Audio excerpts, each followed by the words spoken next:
To का next topic जो हमारा टॉपिक है effects of environment on human growth and development. इसका मतलब है कि ह्यूमन के ग्रोथ एंड डेवलपमेंट में हमारे आसपास के इन्वायरमेंट का क्या अफेक्ट पड़ता है, जिसमें हमारा तीन टाइप्स का इन्वायरमेंट होता है जो हर एक पर्सन्स पे अफेक्ट करता है। जिसमें हमारा फर्स्ट है इंटरसेलुलर इन्वायरमेंट, दूसरा है इंट्रायूटेराइन इन्वायरमेंट, तीसरा है एक्सटर्नल इन्वायरमेंट। पहला हमारा है इंटर सेलुलर इन्वायरमेंट, जिसमें हमारा फर्स्ट पॉइंट कर रहा है कि inter cellular environment relates to embryonic development. First point का कहना है कि इस जो इंटर सेलुलर इन्वायरमेंट है ये हमारे एम्ब्रियो के डेवलपमेंट से रिलेटेड है। नेक्स्ट पॉइंट हमारा बोल रहा है कि the cytoplasm is in the intercellular environment because the gene surrounded by it are influenced by and in turn influences its characteristics। इसका मतलब है कि जो हमारा साइटोप्लाज्म है और जो हमारा हार्मोन है ये जो है वो हमारा बेबी को, ठीक है, उसके जो हमारा जीन होता है, बेबी के जो जीन होते हैं उसको क्या करता है, प्रभावित करता है। ठीक है, मतलब इन्फ्लुएंस करता है। ठीक है, नेक्स्ट हम लोग देख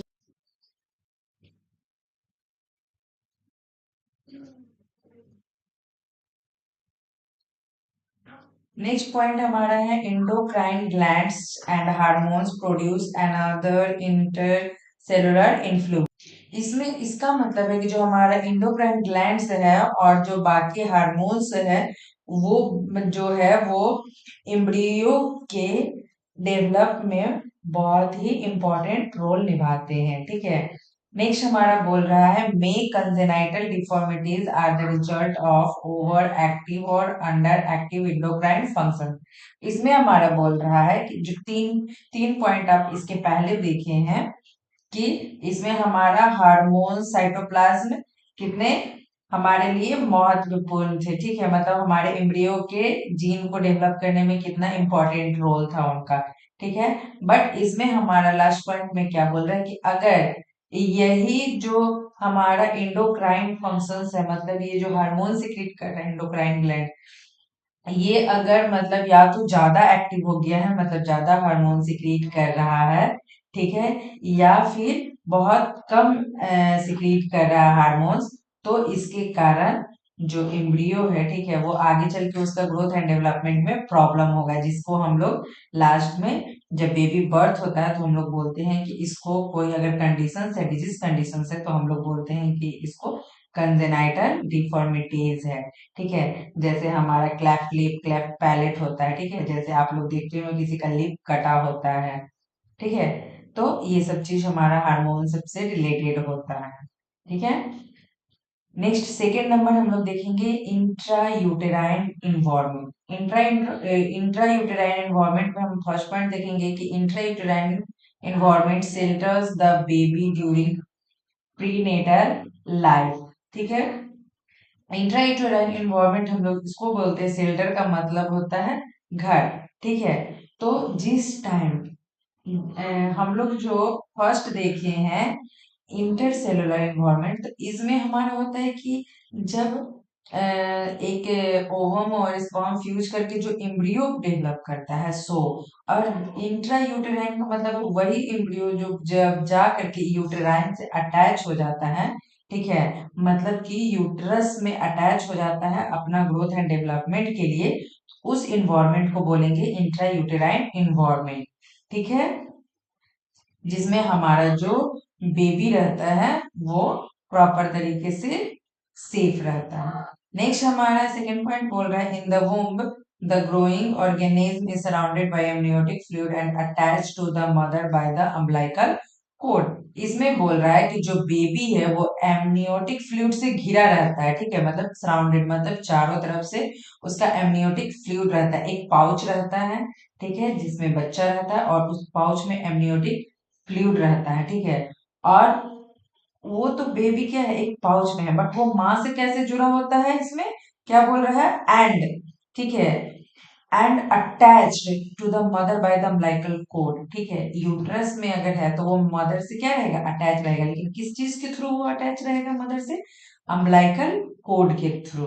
ठीक है, नेक्स्ट थर्ड पॉइंट हमारा बोल रहा है दस growth of the embryo depends on the nourishment provided by the mother.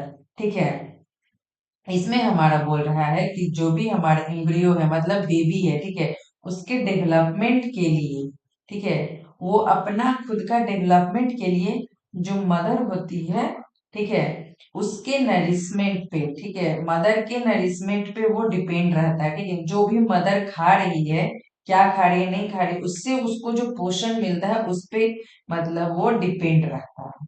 ठीक है, सिंपल सा इंट्रा यूटेराइन इन्वायरमेंट में कहने का मतलब है कि जो बेबी होता है वो यूट्रस में अटैच हो जाता है, ठीक है, जो उसके लिए सेफ होता है। और नेक्स्ट हमारा है कि जो हमारा बेबी होता है ये एक एमनियो मतलब उसके चारों तरफ एक पाउच होता है जिसके अंदर एमनियोटिक फ्लूइड रहता है और उसी में वो बच्चा रहता है। बट उसको खाने पीने न्यूट्रिशंस के लिए वो उसको मदर का हेल्प चाहिए। बट वो मदर से कैसे हेल्प लेगा, अम्बिलाइकल कोड मदर से अटैच होता है, ठीक है, और अम्बिलाइकल कोड बेबी में होता है। ठीक है, तो उससे हमें नरिशमेंट मिलता है। ठीक है, नेक्स्ट हमारा पॉइंट बोल रहा है the physiological and psychological states of the mother during pregnancy, her habits and interest etc all influence the development of the child। इसमें बोल रहा है कि जिस टाइम प्रेगनेंसी होता है, प्रेगनेंसी के दौरान जो मदर होती है, ठीक है, उसका फिजिकली एंड साइकोलॉजिकली, ठीक है, अगर उसका सही है स्थिति, ठीक है, मतलब वो फिजिकली भी फिट है और मेंटली भी फिट है, तो वो क्या करेगा, बच्चे को अच्छे से डेवलप कराएगा। लेकिन अगर वही चीज वो अच्छे से हेल्दी नहीं है फिजिकली, मतलब उसका बॉडी में किसी तरह का प्रॉब्लम है, मेंटली वो स्ट्रेस में है, डिप्रेशन में है, तो बेबी को भी वो इन्वायरमेंट सही नहीं मिल पाएगा, जिसकी वजह से बेबी के भी ग्रोथ एंड डेवलपमेंट में प्रॉब्लम्स होगा। ठीक है, नेक्स्ट हमारा थर्ड है, थर्ड में हमारा बोल रहा है एक्सटर्नल इन्वायरमेंट। एक्सटर्नल इन्वायरमेंट जो हमारा होता है उसको थ्री पार्ट्स में डिवाइड किया गया है। ठीक है, पहला फिजिकल इन्वायरमेंट, ठीक है, फिजिकल इन्वायरमेंट, नेक्स्ट हमारा है बायोलॉजिकल और थर्ड हमारा होता है साइको सोशल इन्वायरमेंट। पहले हम लोग देखेंगे फिजिकल इन्वायरमेंट। फिजिकल इन्वायरमेंट में हमारा बोल रहा है non living things like water air housing soil climate heat light radiation noise etc. from the physical environment. मतलब अगर कोई बेबी बाहर आ रहा है, यूट्रस से बाहर आ गया, मतलब वो उसके लिए एक्सटर्नल हो गया। इंट्रासेलुलर और इंट्रा यूटेराइन मतलब वो क्या है, वो मदर के अंदर है। एक्सटर्नल मतलब वो अब बेबी डिलीवर हो चुका है तो बाहर, जैसे अब हम लोग हैं तो हम लोग के लिए क्या हो गया, एक्सटर्नल इन्वायरमेंट हो गया। एक्सटर्नल इन्वायरमेंट में हमारा फिजिकल में क्या क्या आ जाता है, नॉन लिविंग थिंग्स, ठीक है, जैसे में हमारा वाटर एयर हाउसिंग सॉइल, ये सब चीज हमारे लिए क्या हो गया, एक फिजिकल इन्वायरमेंट हो गया।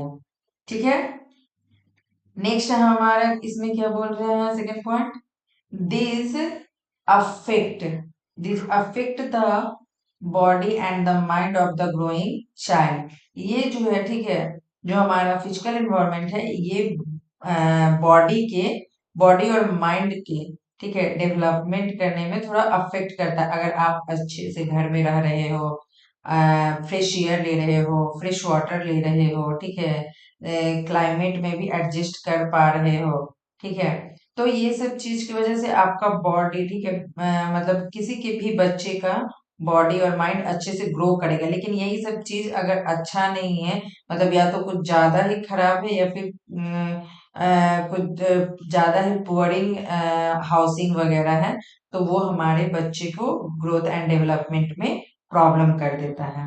नेक्स्ट हमारा so it is necessary to provide a decent home and locality of good physical and mental health for the child. इसीलिए कहा गया है कि जो भी बच्चा है उसको मतलब अच्छे से मेंटली और फिजिकली ग्रोथ होने के लिए प्रॉपर तरीके से उसको जिस तरीके से जो चीज का जरूरत है वो चीज हमें प्रोवाइड होना चाहिए। आप लोग घर में सुनते ही होंगे गांव घर में कि हाँ किसी के भी घर का जैसा इन्वायरमेंट है बच्चा भी उसी तरीके से होगा। ठीक है। तो इसका मतलब क्या है कि आपके आसपास में जो हो रहा है उससे आपके माइंड पे भी और फिजिकली पे भी अफेक्ट पड़ेगा। ठीक है। नेक्स्ट हमारा है this affect the body and the mind of the growing cell. I think same point है। ठीक है, जो हमारा क्या करता है, अफेक्ट करता है बॉडी और माइंड के डेवलपमेंट में। ठीक है। नेक्स्ट नेक्स्ट हम लोग देखेंगे बायोलॉजिकल इन्वायरमेंट। बायोलॉजिकल इन्वायरमेंट में हमारा फर्स्ट पॉइंट क्या बोल रहा है, it refers to the living components. Physical में हम लोग क्या देखे थे, नॉन लिविंग, और जो हमारा बायोलॉजिकल है इसमें हम लोग क्या देखेंगे, लिविंग कंपोनेंट्स। ठीक है।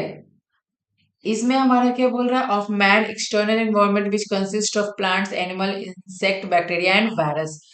जो हम लोग पहले देखे हैं फिजिकल में वो हमारा नॉन लिविंग थिंग्स है, जिसमें से वाटर, हाउसिंग, लाइट, हीट, ये सब आ रहा था। अब हमारा बायोलॉजिकल है जो हमारा लिविंग कंपोनेंट्स होगा, जिसमें हमारा क्या आ रहा है, एक मैन के लिए लिविंग कंपोनेंट्स क्या क्या हो सकता है, प्लांट हो सकता है, animal, insect, bacteria and virus. ठीक है, ये सारे चीज इसमें प्रेजेंट होते हैं। नेक्स्ट पॉइंट हमारा बोल रहा है, it is necessary the child should be allowed to grow in a good healthy biological environment. हमारा जो सेकंड पॉइंट है उसमें हमारा क्या बोल रहा है कि जो बायोलॉजिकल इन्वायरमेंट है, ठीक है, वो बच्चे के जो हेल्थ होते हैं ना, ठीक है, वो हमारा ऐसे बायोलॉजिकल इन्वायरमेंट में ग्रो करना चाहिए। ठीक है, ताकि अगर कोई भी प्रॉब्लम्स हो तो वो उस चीज से उसका माइंड, उसका बॉडी जो है वो फाइट कर सके। ठीक है, और प्रॉपर तरीके से डेवलप कर सके। नेक्स्ट हम लोग देखेंगे थर्ड नंबर में हमारा है psycho social environment. Psycho social environment में हमारा क्या बोल रहा है, first point, it includes cultural value, customs, habits, belief, attitudes, moral, religion, education, occupation, social and political organisation it. इसमें हमारा बोल रहा है कि जो साइको सोशल मतलब हमारा सोसाइटी से रिलेटेड। ठीक है, फिजिकल में हमारा नॉन लिविंग थिंग आएगा, बायोलॉजिकल में हमारा लिविंग थिंग्स आएगा, और साइको सोशल में हमारा एक सोसाइटी से रिलेटेड इन्वायरमेंट होना चाहिए। ठीक है, जिसमें हमारा क्या रीति रिवाज, हमारे किसी भी फेस्टिवल्स का क्या रीति रिवाज है, घर में कुछ भी अगर अदर फंक्शंस हो रहे हैं उसका कैसा रीति रिवाज है। ठीक है, हमें समाज में रहने के लिए क्या चीज का जरूरत होना चाहिए। ठीक है, कैसा हमारे पास समाज में एडजस्ट करने के लिए आदत होना चाहिए। ठीक है, किसी पे विश्वास करना चाहिए, खुद के पास नॉलेज होना चाहिए।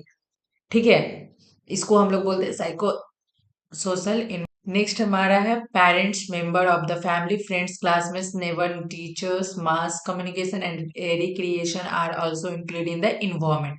साइको सोशल इन्वायरमेंट्स मतलब हमारा क्या हो गया कि इसमें हमारा क्या क्या प्रेजेंट होते हैं, पेरेंट्स होते हैं, फैमिली के भी अदर मेंबर्स होते हैं, फ्रेंड्स होते हैं, क्लासमेट, ये सारी चीज जो है वो एक्सटर्नल इन्वायरमेंट है, जो है हमारे आसपास एक तरह से सोसाइटी के तौर पे रहते हैं, जो हमें कुछ ना कुछ सिखाते हैं, जिससे हम अपने एजुकेशन से अपने नॉलेज को ग्रो करते हैं। ठीक है, खुद के पर्सनालिटी को डेवलप करते हैं। नेक्स्ट हम लोग देखेंगे rights and responsibility of the individual in a democratic society. ठीक है, हमें मतलब कि से ये देखना है, इस टॉपिक का मतलब है कि एक सोसाइटी में किसी भी एक पर्सन्स का क्या राइट्स होता है और क्या उसका कर्तव्य होता है, मतलब कि रिस्पॉन्सिबिलिटीज होता है, जिसमें हम लोग पहले देखेंगे कि किसी भी पर्सन्स का सोसाइटी में क्या राइट्स है। पहला हमारा बोल रहा है, ठीक है, राइट्स ऑफ इक्विटी। ठीक है, rights of equity. Rights of equity का मतलब क्या होगा, इक्वलिटी का मतलब हो गया एक बराबर। ठीक है, तो इसमें फर्स्ट पॉइंट बोल रहा है every person is equal before the law, मतलब कि इसे कानून के आगे, ठीक है, लॉ के आगे हर एक पर्सन, चाहे वो गरीब हो, अमीर हो, मुस्लिम हो, हिंदू हो, कोई भी पर्सन, चाहे वो मेल हो, फीमेल हो, छोटा हो, बड़ा हो, कोई भी पर्सन इक्वल है, ठीक है। जैसे माँ बाप के लिए अगर 2-3 बच्चा भी है तो माँ बाप के लिए हर एक बच्चा इक्वल होता है, टीचर के लिए हर एक स्टूडेंट इक्वल होता है, उसी तरीके से कानून के आगे, ठीक है, हर एक पर्सन इक्वल होता है। नेक्स्ट पॉइंट हमारा बोल रहा है no discrimination on the basis of caste, religion, gender और रेस। इसमें हमारा बोल रहा है कि इसमें अगर कास्ट, रिलीजन, जेंडर या फिर क्या है, रेस, इसके आधार पे किसी तरह का भेदभाव नहीं होना चाहिए, ठीक है। इसके बेसिस पे किसी तरह का भेदभाव नहीं होना चाहिए, ठीक है। डिस्क्रिमिनेशन का मतलब होता है भेदभाव, ठीक है। नेक्स्ट हमारा second number right to freedom, ठीक है। हम हर एक पर्सन का राइट्स है कि वो फ्रीडम रहे, स्वतंत्र रहे, किसी के अंडर में वो ना रहे, जिसमें हमारा पहला है freedom of speech and expressions, ठीक है। हर एक व्यक्ति फ्रीडम है कि वो कुछ भी बोल सकता है, किसी भी चीज से रिलेटेड बोल सकता है और अपने फीलिंग को वो एक्सप्रेस कर सकता है। नेक्स्ट पॉइंट हमारा बोला freedom to move, work and live anywhere in the country, ठीक है। हर एक पर्सन का ये राइट है कि वो फ्रीडम है कि वो कहीं पे भी घूम सकता है, कहीं पे भी काम कर सकता है, कहीं पे भी रह सकता है वो अपने देश में, ठीक है। मतलब देश में वो कहीं पे भी काम करे, कहीं पे भी रहे, कहीं पे भी वो घूम सकता है। नेक्स्ट हमारा है राइट टू एजुकेशन, ठीक है। इसमें हमारा बोल रहा है every citizen has the right to receive education, ठीक है। इसमें बोल रहा है हर एक इंडिविजुअल, हर एक पर्सन का ये अधिकार है, ये राइट्स है, ठीक है, कि वो एजुकेशन को रिसीव कर सके, मतलब वो पढ़ाई लिखाई कर सके, ठीक है। नेक्स्ट हमारा है राइट टू वोट, ठीक है। नेक्स्ट हमारा बोल रहा है citizens can choose there government through elections, ठीक है। हर एक पर्सन का ये अधिकार है कि जब भी गवर्नमेंट के थ्रू जो, मतलब इलेक्शंस के थ्रू जो गवर्नमेंट को चूज करते हैं कि हमें हमें कौन सा सरकार बनाना चाहिए, ये हर एक पर्सन का राइट है कि वो चूज कर सके कि उसे किसे वोट देना चाहिए और किसे नहीं। नेक्स्ट हमारा है right to religion. Right to religions में हमारा बोल रहा है कि freedom to follow and practice any religional, इसका मतलब है कि हर एक, ठीक है, हर एक इंडिविजुअल को ये राइट्स है कि वो चाहे तो वो मुस्लिम का जो भी रिस्पॉन्सिबिलिटी है, जो भी मतलब क्या बोलते हैं उसको, कि वो हिंदू धर्म को पालन करता है, वो मुस्लिम धर्म को पालन करता है, तो ये हर एक पर्सन का अपना राइट है कि वो किसी भी रिलीजन को फॉलो कर सकता है, ठीक है। नेक्स्ट हमारा राइट टू कॉन्स्टिट्यूशनल रेमेडीज, ठीक है। इसमें हमारा बोल रहा है citizen can go to court if their rights are valid, मतलब इसमें हमारा क्या बोल रहा है कि अगर कोई प्रॉब्लम्स हो तो उनका राइट है कि वो उस चीज के लिए कोर्ट में जा सकते हैं। नेक्स्ट पॉइंट है हमारा, next responsibilities of the individual. हर एक पर्सन का क्या इंडिविजुअल है, इंडिविजुअल पर्सन का क्या रिस्पॉन्सिबिलिटी है, जिसमें हमारा फर्स्ट है ओबेइंग लॉ, जो भी हमारा कानून है गवर्नमेंट की तरफ से उसको फॉलो करना, ठीक है। जिसमें हमारा बोल रहा है कि every citizen should follow the law and rules of the country, मतलब हर एक पर्सन का ये रिस्पॉन्सिबिलिटी है कि कंट्री का जो भी रूल्स और जो भी कानून है उस चीज को फॉलो करना। नेक्स्ट हमारा है रिस्पेक्टिंग अदर्स। इसमें हमारा respect the rights, opinion and belief of others, मतलब दूसरों के, ठीक है, दूसरा का जो राइट्स है, ओपिनियन है या फिर किसी चीज पे विश्वास है, उस चीज को हमें रिस्पेक्ट करना चाहिए, ठीक है। नेक्स्ट हमारा है voting in elections. Participate in election and choose responsible leadership. हर एक पर्सन का ये रिस्पॉन्सिबिलिटी है कि वो इलेक्शन में पार्टिसिपेट करे और एक जिम्मेदार नेता को चूज करे। नेक्स्ट हमारा है मेंटेनिंग पीस एंड हार्मोनी, ठीक है। मेंटेनिंग पीस एंड हार्मोनी में हमारा क्या बोल रहा है, promote unity peace and brotherhood in society.